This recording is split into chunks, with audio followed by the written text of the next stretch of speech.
You are listening to Proof Text, a Glossa House podcast exploring Scripture and all things related to it. New episodes are released daily. For more information, check out glossahouse.com and subscribe to our channels on Spotify and YouTube. Welcome and enjoy. Shalom, and welcome to this week's SLA Insights. I'm Dr. Jennifer Noonan, and we're continuing a discussion that began several episodes ago on comprehensible input and improving the quality of comprehensible input in the foreign language or second language classroom. We're really looking at ways we can help students overcome or work with their limited attentional resources and limited working memory. If you're joining me here for the first time, you may want to go back and review a few of the previous episodes to kind of get you up to speed. We're continuing today with processing instruction as a means of drawing students' attention to particular structures within the input and manipulating input in such a way to help them overcome their natural processing strategies and focus their attention on the target structure in the input. So today I want to focus on one principle of input processing, one of the natural processing strategies that students use when they're looking at input. And without realizing it, this is how they will naturally approach the input. And so based on research in second language acquisition, we've learned that students really do have predictable preferences when processing language input. So there are several principles, and these are developed by Bill Van Patten, if you want to do further research, looking at how students typically or by default process language as they're looking at input. So the principle I want to focus on today is what's called the primacy of meaning input. And next episode, I'll look at the first noun principle. But for today, the primacy of meaning input, and then several of the corollaries, including a few examples of what I'm talking about and what it means. It's going to be, again, fairly theoretical, but in upcoming episodes, I'm going to start breaking it down and giving more specific examples of how you might overcome these principles when presenting input to your students.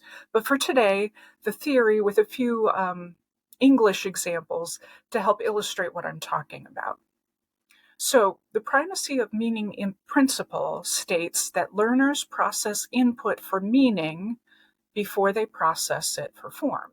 In other words, when a learner looks at or hears a new phrase or sentence in the target language, that is input, they first consider the meaning of the word. So we're talking vocabulary before they process the grammar. So what happens typically is they listen to the sentence, they process it for the vocabulary. If the input doesn't fully make sense, then they're going to look more closely at the form or the grammar for clues to the meaning. And relatedly, if it does make sense or they think it makes sense, they may not look any further than the vocabulary. They're going to look at vocab first and grammar second. All right. Now, there are several corollaries, as I said, so we're going to work through these to help unpack what this might look like on a day-to-day basis. So the first corollary is the primacy of content words principle. This means learners process content words in the input before anything else. And by content words, we mean the big words, potentially skipping over the little words like so or if or also, which can make a big difference depending on what you're talking about. So if, as an English example, if I were to say, if it rains tomorrow, then I will stay home. This could be misunderstood if the learner's skipping over the little words as it's raining and I'm staying home. They're going to miss the if then, they're going to miss the future tense, and many other things. If they're focusing just on the content words, they're looking at rain, they're looking at home, maybe staying home. But if they miss those little words, they're going to miss the full meaning of what's being communicated. So that's the first corollary, the primacy of content words. Learners will focus on content words, the big words, before they focus on the little words. The second corollary is what's called the lexical preference principle. And that states that learners will tend to rely on lexical items as opposed to grammatical form to get meaning when both encode the same semantic information. So an example is example sentence, yesterday I went to the store. The students don't need to look at the verb tense because I started the sentence with yesterday, a big content word. They already processing this happened in the past. They don't need to look at what the form of the verb is because I've already told them it happened in the past. And so they're not even going to look at the form of the verb if they already have a content word, yesterday, a lexical word, rather than grammatical form that encodes the same information. If I want them to focus on the verb form, then I need to remove yesterday. So they have to look at that verb form, the grammar, to get the meaning from the sentence. So that's the second principle, the second corollary to the principle, the lexical preference principle, where they focus on lexemes or vocabulary before grammatical form if they encode the same information. The third corollary is the preference for non-redundancy principles. And this is stated this way by Van Patten. Learners are more likely to process non-redundant, meaningful grammatical form before they process redundant, meaningful forms. All right, so what does this look like? In Hebrew, Greek, and Latin, the adjective must agree with its noun in gender and number, and sometimes case if there are case endings. If the noun it accompanies, for example, is feminine plural, the student may process the feminine plural noun, but not the feminine plural ending on the adjective. Because, especially for an English speaker, they don't have to agree. There is no agreement necessary. So they're not used to focusing on that. But then also, that adjective ending is redundant. It's necessary, but it's redundant. It's meaningful, but it's already encoded in the noun. So if the noun has it, we've already got feminine plural, the learner thinks, we don't need to focus on the adjective, it's going to agree, we're going to keep moving. But sometimes it's not redundant, and sometimes it's necessary, but the learner's natural processing strategies are going to skip over it. A similar example, this one in English, the girls were eating ice cream. For this one, the learners don't need to process the plural verbal form because the subject is already clearly plural, girls. They see the girls, don't have to worry about the verb because I already know we're talking plural, keep moving, look for meaning, look for that vocab. If you want to get them to focus on the verbal form and to notice that it's plural, you might need to remove the subject, which can be done in a language like Hebrew, where the subject is already encoded in the verb. In English, it's still necessary, so you're going to have to keep it. But in Hebrew, for example, you can remove that and make your learners, force them to focus on the grammatical form encoded in the verb. So it's meaningful grammatical form, but it's redundant. And so if you can remove those redundancies, you are more likely to get your student to focus on the grammatical form that you want them to focus on. So that is the third corollary, preference for non-redundancy. The fourth principle is the meaning before non-meaning principle. So learners are more likely to process meaningful grammatical forms before non-meaningful forms, irrespective of redundancy. So in a language that uses case endings, for example, like Greek or Latin, some contexts render those case endings non-meaningful, even though they may not be redundant. So for example, if you have a case ending on a single word answer, it will carry little or no meaning. So for example, I'll use an English example, but if you're a Greek or Latin person, you'll be able to understand where I'm going with this. If the question is, did you go to the store or to the mall? The student can answer the store. And in that one word answer, store, there will be a case ending, but it's absolutely redundant, non-meaningful. Sorry, not redundant, but it's non-meaningful. It's not redundant, but it carries no meaning because it's an answer to the question, and store whatever case ending it has, the student is going to ignore. All they are listening for is, did they say store or did they say mall? They're looking again for the lexical principle. The grammatical form is effectively irrelevant. So that's the meaning before non-meaning principle. Students are going to look for meaningful grammatical form before non-meaningful grammatical form. The fourth corollary under this principle is the availability of resources principle. And really, this is kind of the driving force behind all of it.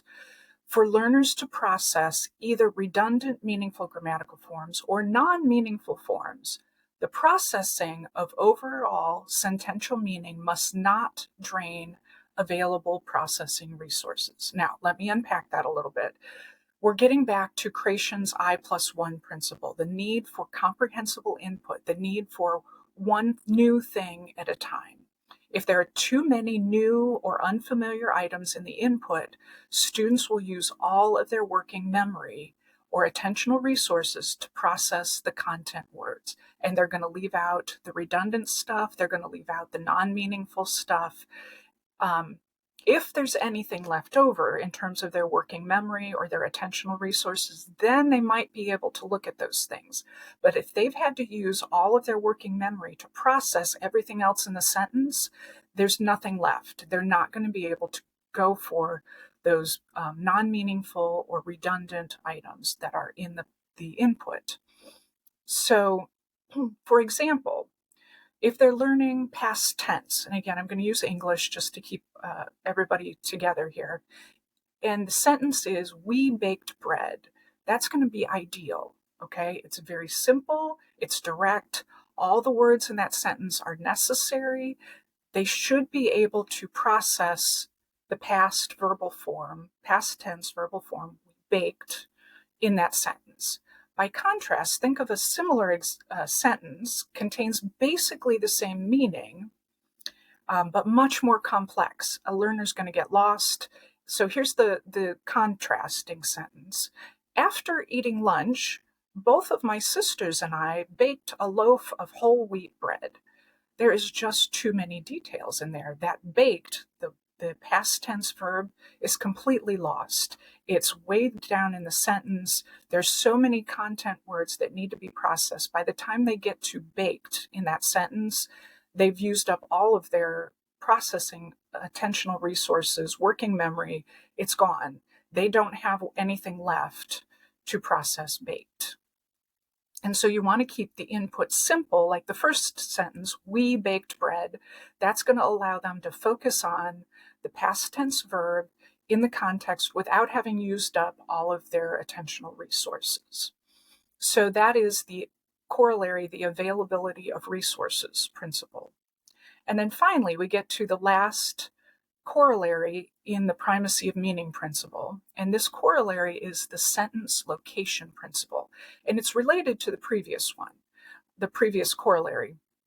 This corollary states that learners tend to process items in sentence initial position before those in final position and those in medial position. And again, this is related to the previous principle.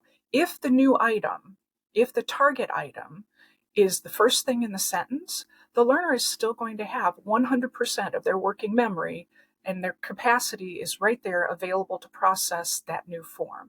However, as the learner moves on into the middle of the sentence, he or she is going to begin to use up their available working memory.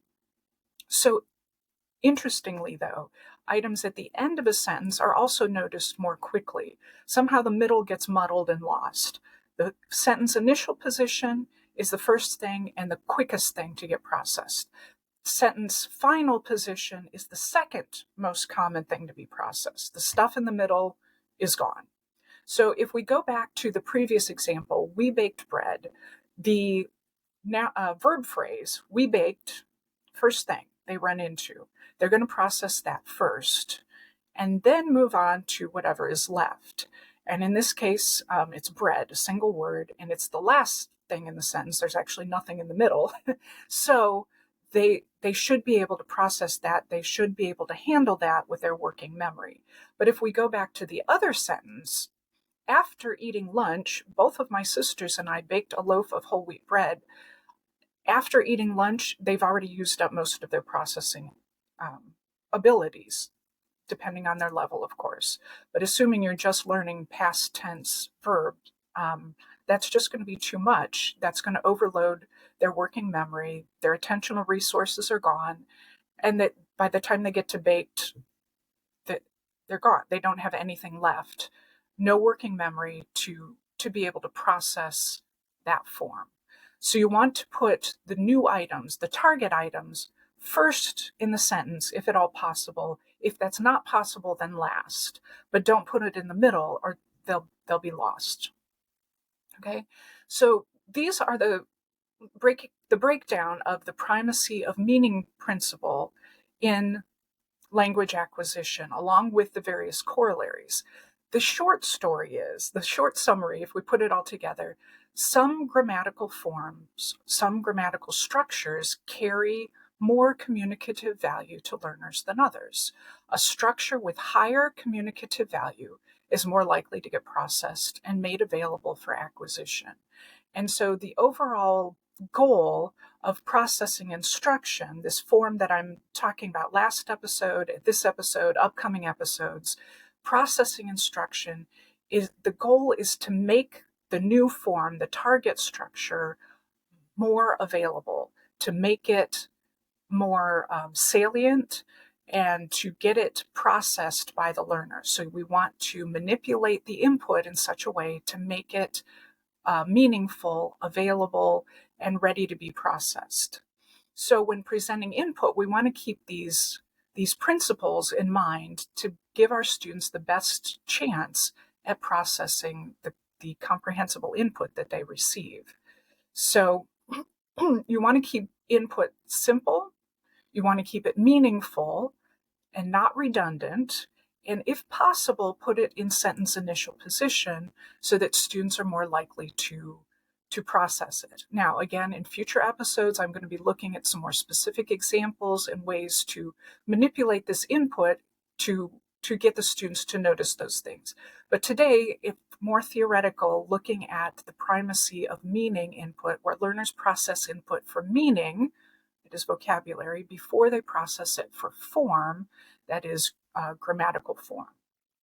So next week, I'm going to focus on the first noun principle, which is the second principle for processing input. It's the second natural way that students will approach their processing strategies. And then after that, focus on guidelines for creating structured input for the students.